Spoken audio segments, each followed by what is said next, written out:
Hello বন্ধুরা, তোমাদের সকলকে স্বাগত জানাই আমার ইউটিউব চ্যানেল লেটস ইটে।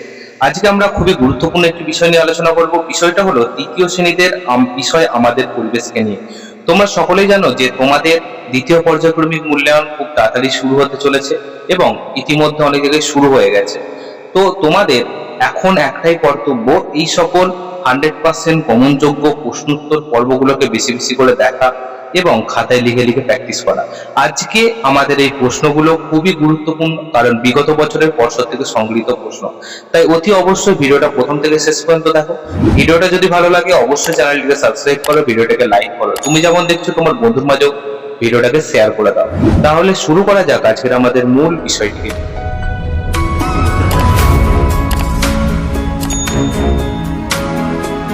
দেখো, এবারে তোমাদের যে পরীক্ষা হতে চলেছে তার পূর্ণমান 20 এবং সময় হচ্ছে 40 মিনিট। দেখো এখানে কি বলেছে, বিদ্যালয়ের নাম তোমরা তোমাদের বিদ্যালয়ের নাম লিখবে, শিক্ষার্থীর নাম তোমরা নিজেদের নামটা লিখবে, বিভাগ থাকলে লিখবে, নয়তো লেখার প্রয়োজন নেই, রোল নম্বরটা এখানে দিয়ে দেবে। ঠিক আছে, চলো প্রথমে একের দাগের প্রশ্নটা কি বলছে দেখো। বলা হচ্ছে তোমার রাজ্যের উত্তর দিকের একটি জেলা হলো। উত্তর দিক মানে কি? উত্তর দিক মানে উপরের দিকটা, ঠিক আছে? উত্তর দিক, নিচের দিকটা দক্ষিণ, ডান দিকটা পূর্ব, বাঁ দিকটা পশ্চিম। তো রাজ্যের উত্তর দিকের একটি জেলা হলো পুরুলিয়া, পশ্চিম মেদিনীপুর, কালিম্পং নাকি উত্তর 24 পরগনা। তাহলে সঠিক উত্তর কি হবে? সঠিক উত্তর হবে কালিম্পং। তাহলে আমরা কালিম্পং এর নিচে দাগ দিয়ে দেবো। আগেকার দিনের মানুষ পোশাক তৈরি করার জন্য ব্যবহার করত সুতো, পশম, সিনথেটিক উল নাকি গাছের ছাল। আগেকার দিনে মানুষ পোশাক হিসেবে যেটা ব্যবহার করত সেটা করতো কি গাছের ছাল। তাহলে গাছের ছালের নিচে আমরা দাগ দেব। পিনকোড হলো আসলে বাড়ির নম্বর, রাস্তার নম্বর, টেলিফোন নম্বর নাকি পোস্ট অফিসের নম্বর। তাহলে সঠিক উত্তর কি? সঠিক উত্তর হলো পোস্ট অফিসের নম্বর। কাঁচা আমের স্বাদ পাওয়া যায় যে ইন্দ্রিয়ের সাহায্যে, তা হলো চামড়া, চোখ, কান নাকি জিভ। আমরা স্বাদ গ্রহণ করছি জীবের মাধ্যমে, তাহলে কাঁচা আমের স্বাদ আমরা জীবের মাধ্যমেই পাই। পুষ্টিকর নয় এমন একটি খাবার হলো মাছ, ডিম, সবজি নাকি চিপস। অবশ্যই কিন্তু চিপস হচ্ছে কোনো পুষ্টিকর খাদ্য নয়। তোমার বাবার বড় ভাইয়ের স্ত্রী তোমার কে হয়? তাহলে আমার বাবার বড় ভাইয়ের স্ত্রী মানে আমার জেঠুর স্ত্রী। তাহলে জেঠুর স্ত্রী কি হবে? জেঠিমা হবে। তাহলে জেঠিমার নিচে আমরা দাগ দেব। পরের দেখো দুয়েরটা বলছে ঠিক বাক্যের পাশে টিক চিহ্ন দাও এবং ভুল বাক্যের পাশে কাটা চিহ্ন দাও। বলছে স্কিপিং এ হাতের কবজির কোনো কাজ হয় না।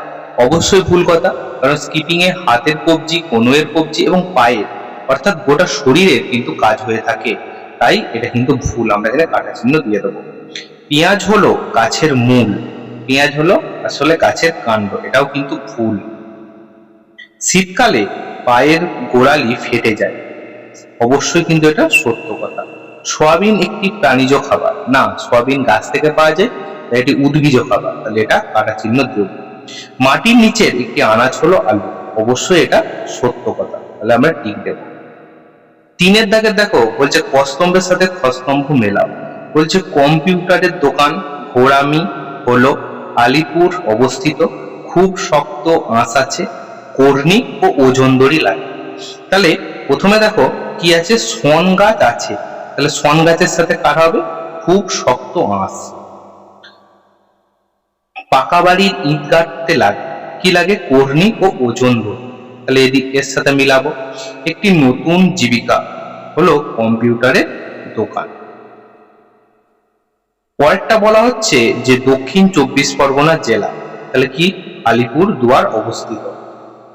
যারা মাটির ঘর ছাওয়ার কাজ করে তাদেরকে কি বলে? তাদেরকে ঘরামি বলা হয়। ঠিক আছে, চল চারের দাগর বলছে নিম্নলিখিত প্রশ্নগুলির উত্তর দাও। পোষা গরুদের চটের জামা পরানো হয় কেন? কেন চটের জামা পরানো হয়?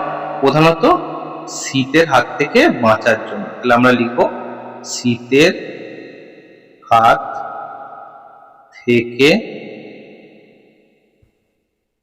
বাঁচার জন্য। আর কি? মশা মাছির থেকে বাঁচাতে। ঠিক আছে, মশা মাছির হাত থেকে বাঁচাতে কিন্তু আমরা গরু এবং পোষা পশুদের গায়ে কিন্তু চটের জামা পরিয়ে থাকি। কি কি কারণে মানুষ বাসস্থান পরিবর্তন করে? এই প্রশ্নটা খুব খুব গুরুত্বপূর্ণ এবং 100% কমন প্রশ্ন। তো অতি অবশ্যই এই প্রশ্নটা কিন্তু তোমরা ভালো করে প্র্যাকটিস করবে লিখে লিখে। কি কি কারণে মানুষ বাসস্থান পরিবর্তন করে? প্রথম কথা হচ্ছে চাকরির জন্য, ঠিক আছে? চাকরির জন্য এক জায়গা থেকে অন্য জায়গায় তাকে যেতে হচ্ছে, এক দেশ থেকে অন্য দেশে যেতে হচ্ছে চাকরির জন্য। তারপর কি? তারপর ধরো বিয়ের জন্য, এই যে ধরো বাড়ির মেয়ের বিয়ে হলো, বিয়ের জন্য তাকে শ্বশুর বাড়ি চলে যেতে হচ্ছে, তাহলে তার জন্য কি তার একটা বাসস্থান পরিবর্তন হলো। আচ্ছা, তারপর কি? ব্যবসার জন্য, ঠিক আছে, ব্যবসার জন্য। তারপর কি বলো? পড়াশোনার জন্য, তোমরাও যখন বড় হয়ে পড়াশোনা করবে তোমাদের অন্য জায়গায় যেতে হবে পড়াশোনার জন্য। আর একটা কি? একটা প্রাকৃতিক দুর্যোগের জন্য, ঠিক আছে?